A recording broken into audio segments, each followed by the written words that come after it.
अब हम जानते हैं कि प्राकृतिक तरीके से वैज्ञानिक के द्वारा गैस को कैसे निकाला जाता है। तो वैज्ञानिक क्या करता है कि समुद्र के तट पर या समुद्र में एक इलेक्ट्रिक रड के माध्यम से गैस का पता लगाते हैं। बहुत सारे यंत्र के माध्यम से पता लगाते हैं, जिसमें एक इलेक्ट्रिक रड होता है। वो क्या होता है कि जहाँ पे अंदर डालने पर गैस के संपर्क में आने से वो हीट हो जाता है, और ये हीट हो जाता है तो वैज्ञानिक को पता चलता है कि यहाँ पे जरूर प्राकृतिक गैस है।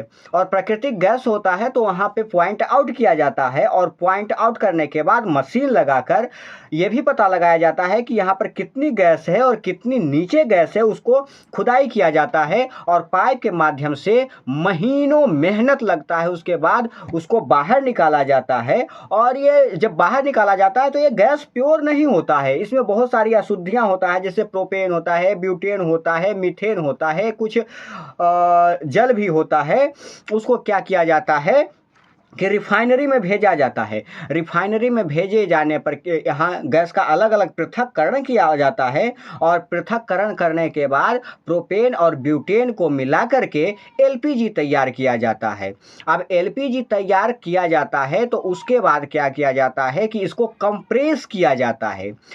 तो प्रोपेन और ब्यूटेन को मिलाया जाता है, और प्रोपेन और ब्यूटेन को मिलाकर इसको कंप्रेस किया जाता है, तब यह तरल अवस्था में हो जाता है। उसके बाद यही बनता है एलपीजी गैस।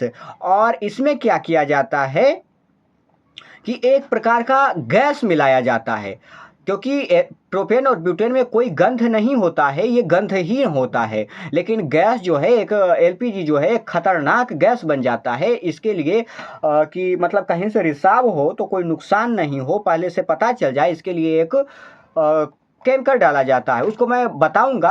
अभी ये प्राकृतिक गैस है, पेट्रोलियम गैस में बताऊंगा क्या डाला जाता है और कैसे डाला जाता है। तो ये तो हो गया प्राकृतिक गैस निकालने का तरीका। उसके बाद मशीन में डाल करके अशुद्धियाँ निकाल करके और प्रोपेन ब्यूटेन मिलाया जाता है, द्रवीकृत किया जाता है। उसके बाद जानते हैं पेट्रोलियम से कैसे गैस का मतलब कि गैस निकालते हैं।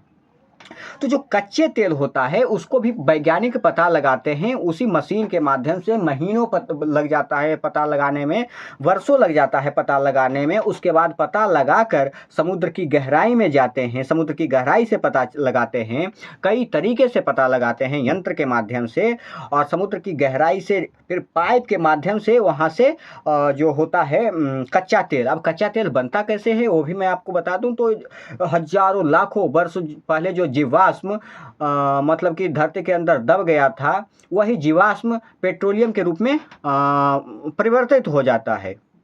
जीवाश्म कहें तो पेड़ पौधे, आदमी, मनुष्य, जो भी होता है वो दबने के बाद और हाई कंप्रेशर के बाद वो पेट्रोलियम में परिवर्तित हो जाता है। उसके बाद समुद्र की गहराई से इसे पता लगाया जाता है, और इसे निकालने के बाद पाइप के माध्यम से निकाला जाता है और रिफाइनरी में भेजा जाता है, और 300 डिग्री सेल्सियस पर इसे गर्म किया जाता है। एक टावर होता है, और उस टावर का नाम होता है डेजिस्नेशन टावर। उसमें अलग अलग फिल्टर लगा होता है, अलग अलग चेम्बर लगा होता है। गर्म करने के बाद क्या होता है कि अलग अलग गैस अलग अलग चेम्बर में जाके पृथक्करण हो जाता है। जैसे जो अलग अलग चेम्बर में जाकर पृथक्करण हो जाता है, सबसे ऊपर चेम्बर में जो पृथक्करण होता है वो प्रोपेन और ब्यूटेन होता है, जिससे कि एलपीजी गैस बनता है। और उसके नीचे फ्यूल ऑयल होता है जो कि जहाज में डलाता है। उसके नीचे जो होता है डीजल होता है, फिर पेट्रोल होता है। इसी प्रकार से अलग अलग चेम्बर में ये पेट्रोलियम जाके जमा हो जाता है। अब क्या होता है कि एलपीजी को बनाने के लिए, क्योंकि मैं एलपीजी की बात कर रहा हूं, तो एलपीजी को बनाने के लिए पहले प्रोपेन और ब्यूटेन जो अलग चेम्बर में स्थापित हो गए हैं उसको निकाला जाता है, उसको हाई कंप्रेस किया जाता है। कंप्रेस इसलिए किया जाता है क्योंकि गैस की अवस्था में यदि रहेगा तो सिलेंडर में भरने में बहुत दिक्कतें होगी, क्योंकि सिलेंडर में बहुत कम गैस आ पाएगा। उसको द्रवीभूत किया जाता है, उसको गैस को द्रव्य की अवस्था में बदला जाता है हाई कंप्रेस करके, तब जा कर के वो एलपीजी बनता है। उसके बाद उसके बाद एक बड़ा सा टैंकर में डाला जाता है। उसमें मशीन के द्वारा एक केमिकल मिलाया जाता है गंध के लिए, जिसका नाम है इथाइल मरकैप्टन। यह एक पूरा गंध वाला, अब गंध के लिए इसमें मिलाया जाता है एथाइल मरकैप्टन, क्योंकि गैस जो है एलपीजी एक अत्यंत ही ज्वलनशील पदार्थ होता है। तो इसको लीक करने के वजह से क्या होगा कि बहुत सारी समस्याएं हो जाएंगी, क्योंकि ये नहीं पता चलेगा और ये एक गंधहीन होता है। तो ये जो एथाइल मरकैप्टन होता है ये बहुत ज़्यादा गंध देता है, और जो गैस लीक होने के वजह से इससे ये पूरा गंध देता है तो पता चल पाता है, वरना ये नहीं देता गंध तो पता नहीं चलता। इस प्रकार से उसके बाद जब बड़े टैंकर के बाद छोटे छोटे गैस सिलेंडरों में भरा जाता है और हमारे और आपके घरों तक पहुंचाया जाता है। इस प्रकार से गैस एलपीजी का निर्माण होता है। अभी जो भारत में दिक्कतें चल रही है उससे क्या हो रहा है कि भारत क्यों चल रहा है दिक्कत, क्योंकि भारत 40% ही पेट्रोलियम का उत्पादन करता है। भारत को अभी करना ये चाहिए कि भारत दूध का सबसे बड़ा उत्पादन करने वाला देश है। जब दूध का उत्पादन सबसे ज़्यादा भारत में हो रहा है तो ये बात है कि भारत में सबसे ज़्यादा पशु पाया जाता है, गाय और भैंस, और इसके गोबर से जो है बायोगैस का निर्माण किया जा सकता है। इसके गोबर से जो है मीथेन निकलता है।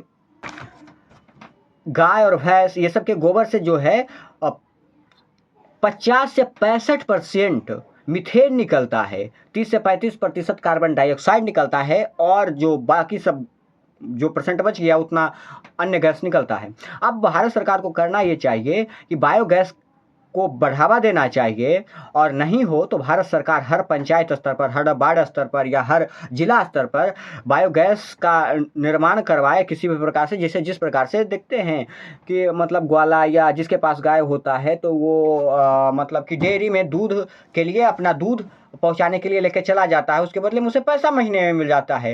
अब भारत सरकार को ये करना चाहिए, या तो सबको तकनीक ये बताना चाहिए जिस प्रकार से सौर ऊर्जा सबके घर में लगाया जा रहा है उसी प्रकार से या तो हर जिला स्तर पर या हर प्रखंड स्तर पर या हर अनुमंडल स्तर पर बायोगैस के निर्माण की फैक्ट्री खोलनी चाहिए, और वहाँ किसान या तो अपना गोबर ले जा कर दे या घर में ही प्लांट उसका तैयार करवा दे, और यदि गोबर ले जा कर देता है, गौमूत्र ले जा कर के देता है, तो उसके बदले में उसे महीने में या किसी भी प्रकार से उसे या तो गैस मिल जाए या पैसा मिल जाए। इससे होगा ये कि जो भारत अभी 40% पेट्रोलियम का गैस का उत्पादन कर रहा है, गैस के लिए भारत स्वयं पर निर्भर हो जाएगा। और सीएनजी, अभी जो बहुत सारी गाड़ियां जो चल रही है सीएनजी, और सीएनजी के बारे में मैं बता दूं कि ये मीथेन गैस से ही बनता है, और गोबर से 40 से 50% मीथेन गैस से बनता है। और दूसरी बात ये है कि यदि आपके पास 3 से 4 गाय है तो आपको महीनों गैस नहीं लेने की आवश्यकता पड़ सकता है, क्योंकि इससे ये बन सकता है। मीथेन गैस से आपको बायोगैस के निर्माण से आप खाना बना सकते हैं। और दूसरी बात ये है, एक सबसे अच्छी बात, कि भारत में जो पशुएं गाय या भैंस मारी फिरती है उसके लिए भी ये अच्छा काम एक ये हो जाएगा कि प्रत्येक लोग गाय को भैंस को पोषना चाहेंगे। जो दूध देती है नहीं देती है उससे मतलब नहीं रहेगा, क्योंकि उसका गोबर भी बिक जाएगा, उसका गोबर भी और गौमूत्र भी काम में आ जाएगा। तो भारत सरकार को इस पर पहल करनी चाहिए।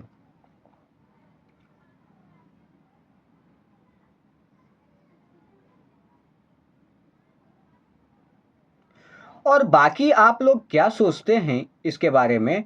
सरकार को ऐसा पहल करना चाहिए या नहीं करना चाहिए? क्या कालाबाजारी सच में होना चाहिए कि नहीं होना चाहिए? इस पर रोक लगना चाहिए कि नहीं चाहिए? और बायोगैस का बढ़ावा देना चाहिए कि नहीं देना चाहिए? भारत अपने स्वयं पर निर्भर होना चाहिए कि नहीं होना चाहिए? आपका क्या विचार है? प्रतिक्रिया कमेंट बॉक्स में ज़रूर दीजिएगा। और तब तक हम अगले वीडियो में मिलेंगे कि ईरान और इजराइल अमेरिका में जो युद्ध हो रहे हैं वो अपना कौन कौन सा हथियार इस्तेमाल कर रहा है उसके बारे में बताएंगे। तब तक के लिए जय हिंद। चैनल को सब्सक्राइब कर लीजिएगा और वीडियो को लाइक कर दीजिएगा।